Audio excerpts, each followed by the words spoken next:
नमस्कार, मैं रिया और आप देख रहे हैं डॉक्टर साहिब। आज हमारे साथ डॉक्टर धीरज कुमार मौजूद है। डॉक्टर साहिब MD-MR-CP साथ ही पटना के IGIMS में गैस्ट्रो डिपार्टमेंट में DM रेजिडेंट है। तो डॉक्टर साहब बहुत बहुत स्वागत है आपका हमारे चैनल में।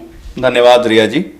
डॉक्टर साहब, आजकल लोगों की ये आदत हो गई है कि बिना डॉक्टर की सलाह के मेडिकल शॉप से दवा खा लेते हैं और ये दवा जो है उनके इम्यून सिस्टम पर या फिर बात हेपेटाइटिस की कर ले, जो एक गंभीर समस्या है, उस पर असर डाल रहा है। तो ये कितना लोग गलत कर रहे हैं अपने सेहत के साथ कितना खिलवाड़ कर रहे हैं। रिया जी, बहुत ही गंभीर और बहुत ही महत्वपूर्ण समस्या आज के समय का है ये। मैं इस वीडियो के माध्यम से दो बीमारी साझा करूंगा। एक जो आपने बताया, ड्रग इंड्यूस्ड लिवर इंजरी, इसको डिली बोलते हैं, दवाई खाने के कारण लिवर का इंजरी होना। दूसरा ऑटोइम्यून हेपेटाइटिस, एक और स्पेक्ट्रम है जो अलग है। तो मैं बात करता हूं कि दवाइयां आपके जीवन के रक्षा के लिए बनाई गई है, लेकिन उसका यूज और मिसयूज दोनों हो रहा है। अगर आप इसका यूज जानते हैं, डॉक्टर से मिलके खा रहे हैं, उनके संपर्क में रहकर खा रहे हैं, तो ये आपको फायदा भी पहुंचाता है। और अपने मन से आप दवाइयां लेके खा रहे हैं, एक केमिस्ट से लेके खा रहे हैं, जिनको सही में उतना पता नहीं होता इस दवाई का साइड इफेक्ट क्या है। हाँ, उनको यूज पता होता है, आपको दे देते हैं। और दूसरी जो चीजें देखने को आजकल मिल रही, हर्बल मेडिसिन का सेवन। आप इंटरनेट से कुछ सामान मंगाते हैं जो ये बताता है कि आपके शरीर को वृद्धि कराएगा, आपके मसल मास को बढ़ाएगा, एनर्जी प्रोवाइड करेगा, आपकी मेमोरी को बढ़ाएगा। या फिर बहुत ज़्यादा मैं देखता हूँ आजकल गिलोय का सेवन भी बहुत बढ़ गया है। तो ये सारे जो चीज़ है, Ayurvedic product and over the counter product और नो अनडॉक्यूमेंटेड, मतलब डॉक्टर से बिना मिले हुए, मैं किसी पैथी के खिलाफ नहीं हूँ। होम्योपैथ, आयुर्वेद सब अच्छी पैथी है, उनके डॉक्टर अच्छा इलाज करते हैं, लेकिन आप जो सेवन कर रहे हैं उसके बारे में आपको पता होना चाहिए आप क्या ले रहे हैं।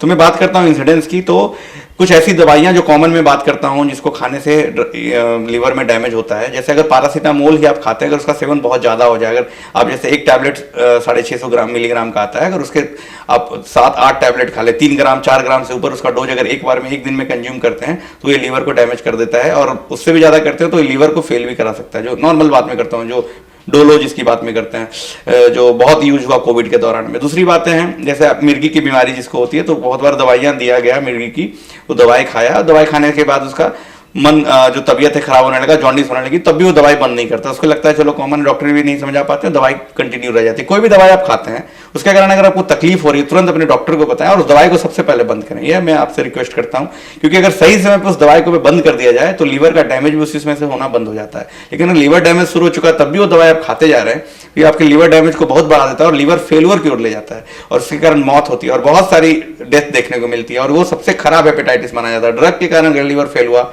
तो इसका निदान बहुत ही खराब होता है, उसमें मरने का चांस भी बहुत बढ़ जाता है।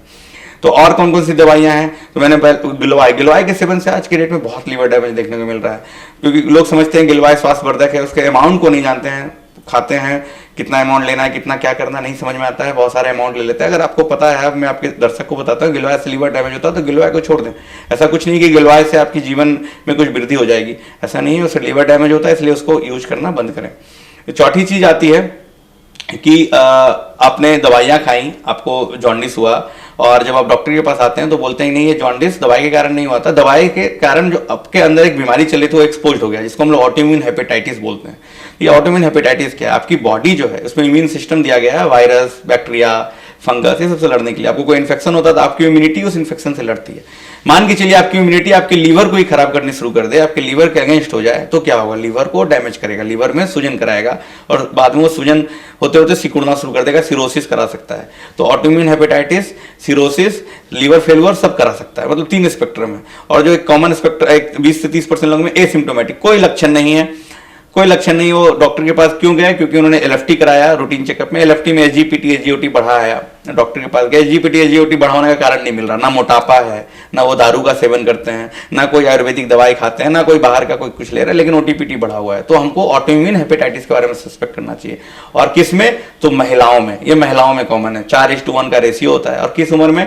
तो ये 2 तरह का होता है, टाइप 1 एंड टाइप 2।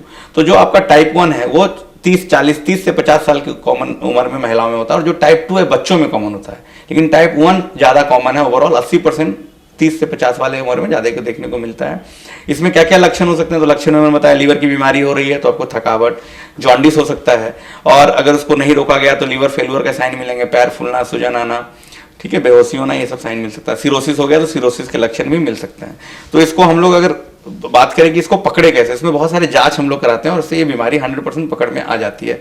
जिसमें जांच में आपका कुछ ब्लड टेस्ट होता है, जिसमें हम लोग एंटीबॉडी कराते हैं, ANA, LKM, बहुत सारे एंटीबॉडी के पैनल होते हैं। लीवर की बायोप्सी भी करनी पड़ती है, उस बायोप्सी से भी हमको समझ में आता है कि ये ऑटोइम्यून हेपेटाइटिस है। इसमें स्टेरॉइड नाम की दवाइयाँ चलती है, लंबे समय तक चलती है, और लोग घबराते हैं ये दवाइयाँ लेने से। बहुत से दर्शक अगर किन्हीं को हो रखा हो, सुन रहे हो वीडियो को, वो दवाई छोड़ भी देते हैं कि स्टेरॉइड लेने से हमको 10 तरह का दिक्कत होगा। तो नहीं, दवाइयाँ नहीं छोड़नी है जब तक डॉक्टर ना कहें, और दिक्कत जो हो रहा है उसका इलाज करना है, उसको जांच में रखना है, जैसे बोन डेंसिटी देखते रहना है, बीपी, शुगर, सबका ध्यान रखना है, क्योंकि स्टेरॉइड लेने से ये सब बढ़ता है। स्टेरॉइड के साथ साथ एक दवाइयाँ हम लोग और देते हैं जो स्टेरॉइड के इफेक्ट को कम करने के लिए उसके डोज को कम करता है। ये दोनों दवाई मिलकर आपके ऑटोइम्यून हेपेटाइटिस को ठीक करती है और उसको दबा के रखती है। तो ये इसका भी इलाज संभव है। आपको ऐसा लग रहा है कि आपका लीवर एजीपीटी एजीओटी बढ़ा रहा है, जॉन्डिस, बार बार जॉन्डिस हो रहा है, कारण समझ में नहीं आ रहा है, तो इन सब लक्षणों को लेकर अपने डॉक्टर से मिलें और ऑटोइम्यून हेपेटाइटिस के बारे में आप कंसीडर कर सकते हैं। और अगर किसी को ऑटोइम्यून हेपेटाइटिस हो रखा है और आप सुन रहे हैं, तो इसका इलाज जो डॉक्टर आपके कर रहे हैं लंबे समय तक चलता है, 2 से 3 साल तक स्टेरॉइड देना पड़ता है इसमें, इसलिए दवाइयाँ डिसकंटिन्यू नहीं करना है, उसको लेना है, और ये लेने से आपकी बीमारी ठीक भी होती है और पूरी तरह से भी ठीक हो सकती है। तो शुक्रिया डॉक्टर साहब, जो आपने इतनी सारी जानकारी दी है उसके लिए बहुत बहुत शुक्रिया। हाँ, धन्यवाद। और जहाँ तक मैं बता चुका हूँ, ये ड्रग इंड्यूस्ड के कारण जो लीवर इंजरी होता है, तो आप सोच समझ के दवाइयों का सेवन करें, और कभी भी लगे कि दवाइयाँ खाने के कारण, चाहे वो टीबी की दवाई हो, मिर्गी की दवाई हो, बुखार की दवाई हो, अगर आपको लगे कि मेरे शरीर में कुछ दिक्कत आ रहा है, तुरंत उस दवाई को रोकें और अपने डॉक्टर को बताएं। धन्यवाद। तो आप डॉक्टर धीरज कुमार को सुने थे, जिन्होंने पूरी जानकारी दी है कि अगर मेडिकल शॉप से बिना डॉक्टर के सलाह के दवा खाते हैं तो उससे हेपेटाइटिस होने का चांस कितना ज़्यादा बढ़ जाता है। तो फिलहाल के लिए इतना ही। चैनल को सब्सक्राइब कर ले, फेसबुक पेज को लाइक कर ले, साथ ही डॉक्टर साहब से आपके क्या सवाल है हमें कमेंट करिए, मेल के माध्यम से भेज सकते हैं। वीडियो देखने के लिए आपका शुक्रिया।